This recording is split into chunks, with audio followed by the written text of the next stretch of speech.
Y'all really don't care about those Epstein files, and y'all definitely don't care about the victims. The only thing y'all really care about is hoping that Donald Trump is in those files doing something absolutely incriminating. Because if y'all actually cared, y'all would want the Democrats to be held accountable the same way that y'all want Donald Trump to be held accountable. Now, let me just say this. If we were to actually get the files, the real files, okay, what is in those files could absolutely crush America as we know it. The country will crumble, y'all. It would have so many Americans crashing out to the point a lot of us would need to seek out therapy, and we probably could not sleep at night. It is way more stuff in those files than trafficking, you guys, okay? It is stuff in there that a lot of us cannot think, imagine, or fathom. Do you understand me? It is some sinister, some heinous, some dark stuff in there. Y'all, we got to be careful what we ask for. I know it's to the point where people hate Trump so bad that they just want that man to fall and they want him to fail. But y'all, what's in those files is deeper than any of us can imagine. That rabbit hole goes very deep, y'all.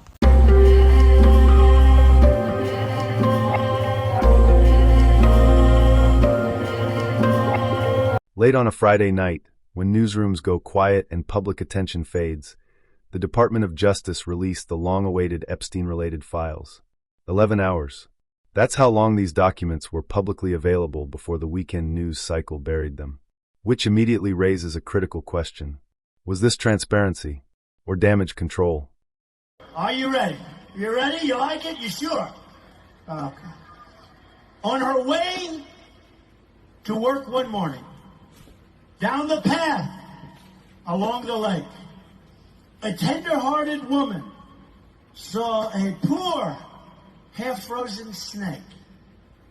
His pretty-colored skin had been all frosted with the dew. "Oh, well," she cried, "I'll take you in, and I'll take care of you. Take me in, oh tender woman. Take me in, for heaven's sake. Take me in, oh tender woman," sighed the broken snake. She wrapped him up, all cozy, in a curvature of silk, then laid him by the fireside with some honey and some milk. Now she hurried home from work that night. As soon as she arrived, she found that pretty snake she'd taken in had been revived. "Take me in, oh tender woman, take me in, for heaven's sake. Take me in, oh tender woman," sighed the broken snake. Now she clutched him to her bosom. "You're so beautiful," she cried. "But if I hadn't brought you in by now, you certainly would have died." Now she stroked his pretty skin, and then she kissed and held him tight. But instead of saying thank you, that snake gave her a vicious bite. "Take me in, oh tender woman. Take me in, for heaven's sake. Take me in, oh tender woman," sighed the vicious snake. "I saved you, I saved you, I saved you," cried that woman. "And you've bit me heavens wide. You know your bite is poisonous, and now I'm going to die." "Oh, shut up, silly woman," said the reptile with a grin. "You knew damn well I was a snake before you took me in." Governments don't accidentally release sensitive material late on a Friday unless they want fewer people paying attention. This tactic is known as a news dump. Releasing controversial information when outrage is hardest to sustain and scrutiny is easiest to avoid. If these files were meant to inform the public, why release them at a moment designed for silence?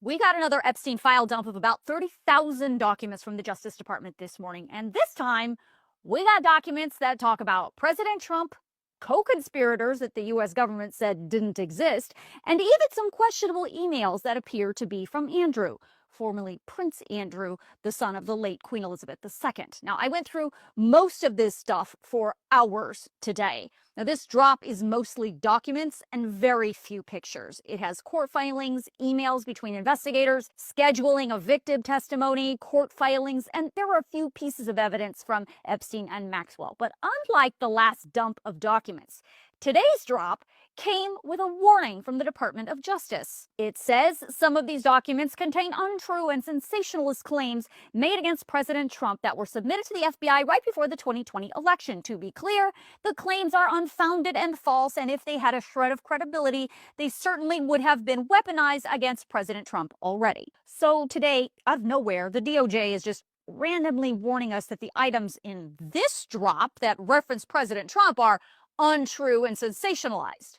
Let's be clear, the DOJ has not released any such statement about anyone else whose name or image has been released in connection with these Epstein documents. Strange that they did it today. But what's also strange is why the DOJ released that statement. Perhaps it's because they were anticipating people would find this letter from J. Epstein to another prolific pedophile, Larry Nassar, dated August of 2019. In the letter, the writer says to Nassar, "We share one thing, our love and caring for young ladies." The letter goes on to say, "Our president," who in 2019 was Donald Trump, "also shares our love of young, nubile girls." The letter also appears to address Epstein's suicide by saying, "As you know by now, I have taken the short route home." Almost immediately after that letter started to be reported widely, the DOJ put out yet another unusual statement, this time looking into the validity of that particular letter, questioning whether it was true or not. It says there were a couple of things that were off about the letter, including that the postmark on the envelope is Virginia, not New York, where Epstein was jailed at the time, and pointed out the return address listed the wrong jail where Epstein was held and did not include Epstein's inmate number, which is required for outgoing mail. I didn't highlight it, but it also says the envelope was processed 3 days after Epstein's death, which seemed a little fishy. Many expected explosive revelations, names, accountability, and clarity. Instead, the files largely confirm what was already known. Flight logs, contact lists, redacted testimony, references to powerful individuals. Names appear, but context is missing. Key passages are blacked out. Connections are suggested, not explained. This feels less like full disclosure and more like controlled exposure. You want the truth about who spent the most time on that island? Fine, I'll give it to you straight, no filter. The former president, you know exactly which one. Yeah, Clinton. The survivors still call him number one.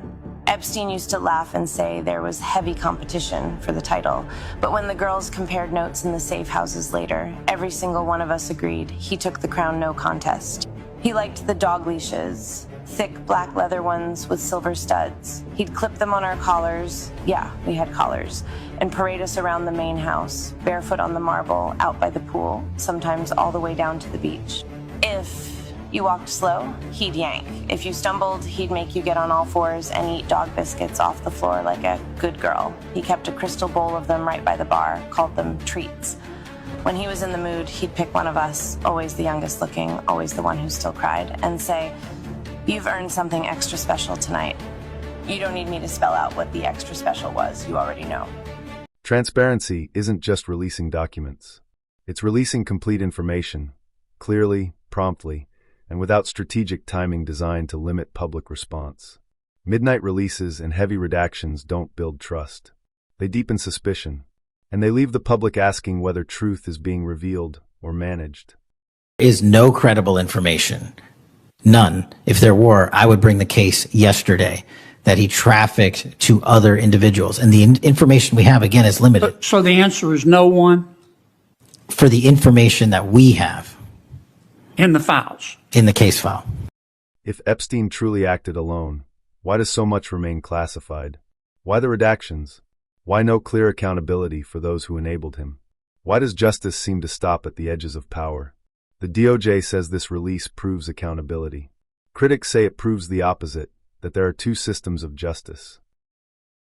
figured out how to unredact the Epstein files. How? There's many different methods. One guy copied one of the files and pasted it into a document, and it just unredacted itself automatically. And then another person uploaded the files to AI, and the AI started to unredact some of them. And what was inside... Why is it that easy? Well, when the Epstein files were released, over 132 pages were straight up covered in redactions with no words visible, showing that this was a sloppy cover-up, so it's no wonder it's so easy to undo. Because a professional didn't even take time to redact it properly, but that raises red flags. What's so bad in the files that you redacted entire pages, over 100 pages worth? However, they didn't even release all the Epstein files because there's still 300 gigabytes of data worth of them. And they only released 2.5 gigs. So then when are we going to get the full unredacted version? Trump was supposed to release the unredacted version, but he ended up breaking the law. He also broke the law again when he only released 0.5% of the Epstein files. That's half of one. Now multiple congressmen are filing criminal charges against them. So they violated the law by redacting everything and then violated it again by only giving us 2.5% of the files? 0.05% of the files. Trump said he has to protect everybody from them. Everybody wants these released, so who's being protected? The billionaire elite is still there!